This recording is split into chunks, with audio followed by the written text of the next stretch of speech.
Hey guys, welcome to Armchair Conversations, the Red Hat Logs. I'm going to say the Red Hat Dialogues. I kind of like that because I can't steal the Red Hat Diary, so Red Hat Dialogues. We're going to talk about language now. We were talking about the fact that, your attitude and behavior sometimes won't necessarily open doors for you, or some of the things that you do that are good will open doors for you. And actually, that's even flexible with different kinds of people. And what I had said was that if you talk to you the way you talk to them, or if someone talked to you the way you talk to them, would you do what they asked? Would you give them what they want?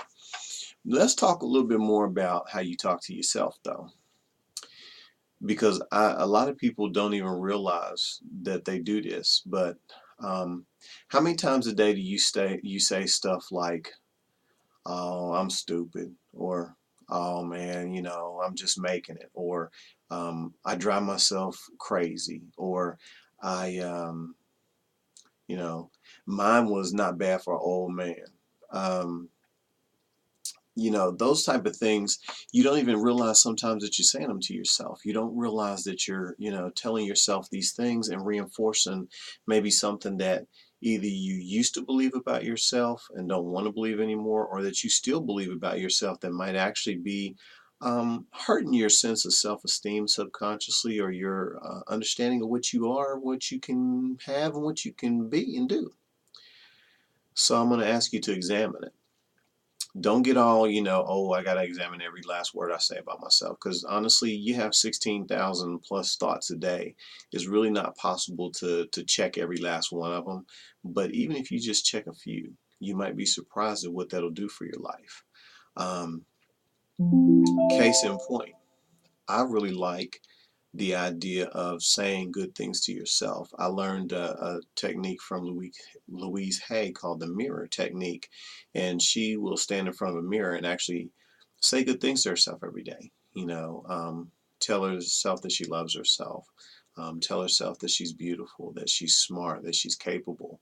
Um, there is something that is kind of cool about that.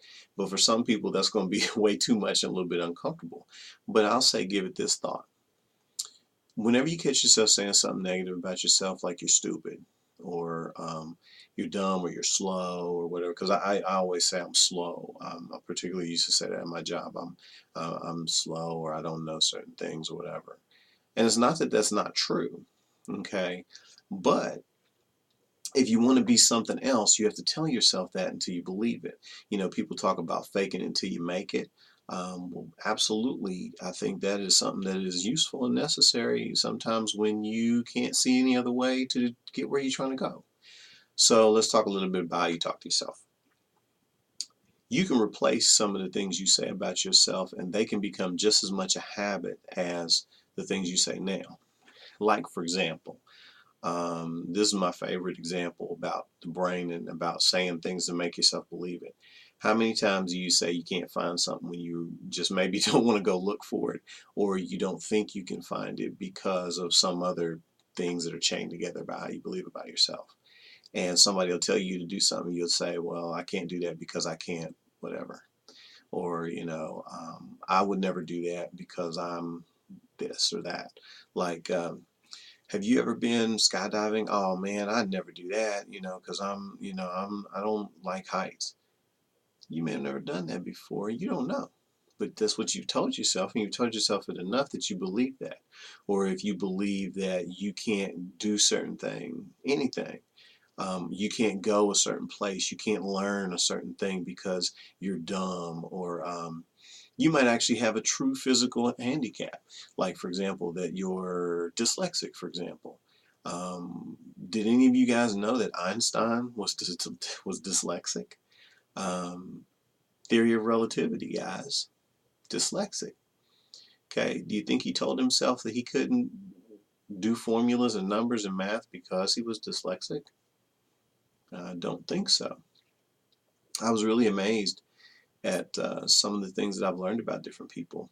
Bruce Lee, for example, for all you guys out there that know me from martial arts, you know, he had a lot of physical issues. I think well, he definitely had one leg that was shorter than the other, and he had some other physical issues, but he never let that hold him back from what he was trying to do. I think, if I'm not mistaken, he also had sight issues. I can't remember if it was nearsighted or farsighted, but I think it was nearsighted. Okay. But he never let those things hold him back, and he turned into a fantastic martial artist who has influenced the world for many generations to come after his death, because of what he told himself and how he behaved based on what he told himself. So let's experiment a little bit with starting to tell yourself something cool. I've done this one before with a couple other people, and if they ever see this, they'll be like, oh, shoot, he did that with me. Go to a mirror sometime.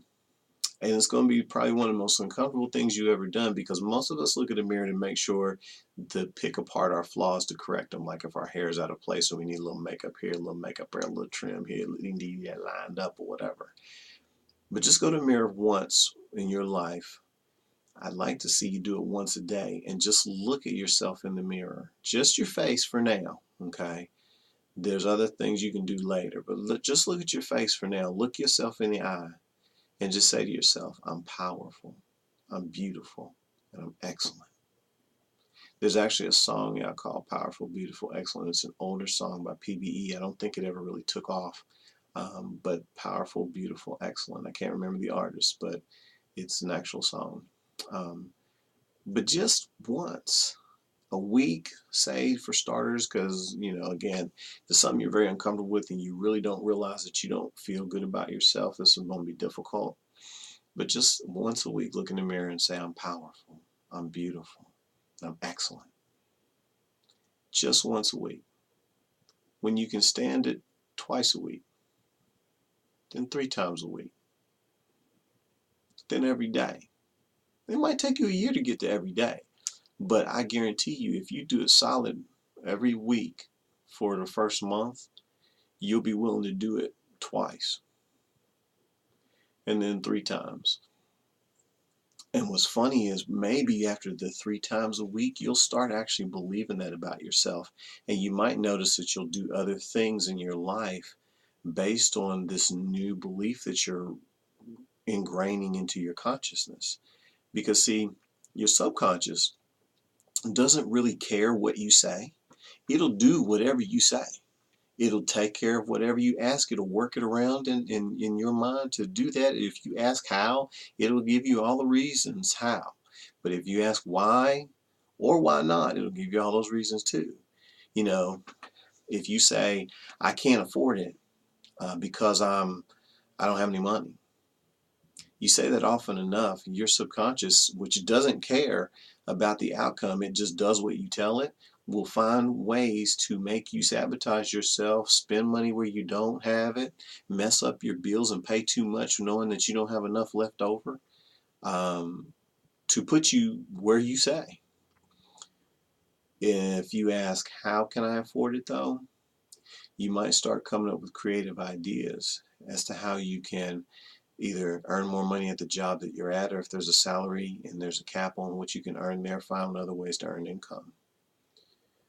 So again, language and how you talk to yourself is critical, critical, critical. And I'm learning it myself, and it's already changed my life, because otherwise you would never have saw me on these videos, and certainly not wearing this red hat and calling it Red Hat Dialogues, okay, just for fun. I would have had more worries about my image and everything else. So I'm a living witness that as you talk to yourself and you start to tell yourself good things and you begin to believe it, your life will change. And it's not overnight, guys. I'm not going to pretend like I did this in 12 weeks, okay? Because, everybody wanted great abs in 18 weeks and be a millionaire in 12 weeks. And then 64 weeks, they want to be, the owner of the world. It doesn't work that way. It may take many years. But if you enjoy, like I was talking about, eating on the level of your vision, if you enjoy the little successes along the way and you reward yourself for those, which will keep you motivated to want to do more. And get around people who are willing to, as much as people say this is awful, but I don't believe so. Get around people who are willing to pat you on the back for your small successes and build you up. Okay? Some people are reinforced negatively. You talk shit about them and they will do more. Other people are not. You tell them that they're horrible and they're going to get worse. But if you tell them that what they did was good and you liked it, they'll do more. And so to find out, figure out which person you are, and motivate yourself accordingly. But for those of us that want to hear it sometimes that we did okay, that we're all right, that, we can do better, and that what we've done is good, but we can do better, and that it's all positive, it's all good, get around people that are going to pat you on the back and do that for you. And also, they're going to talk to you the way you're now trying to talk to yourself. If you got a lot of people in your life that don't do that, you really need to examine your people, because I don't believe that you get there by yourself. Just like they always say, it takes a village to raise a child. Well, honestly, it takes a world to determine what we all do. I mean, it really does. I mean, it takes a nation of millions to hold us back. And we do it to ourselves every day by what we say to ourselves. Because if you can't say nice things to yourself, how the hell are you going to say nice things about other people? Or if you say nice things about other people and you don't say nice things about yourself, what the hell is wrong with you? Anyway, just get what I say, think about it, and enjoy it. And again, sorry this one was long. I've been trying to cut the snippets down so I can get a little something out there so people will take time to listen. But for those of you that like what I'm doing, like it, subscribe it, comment on it, make fun of the red hat, whatever you got to do, but keep it coming. Because again, I'm out here because I believe in changing and growing and sharing ideas that matter with people who care. So in the meantime, I thank you for sharing my armchair. And I don't know if you're going to see this hat again or not, but we'll see what's going on. Peace.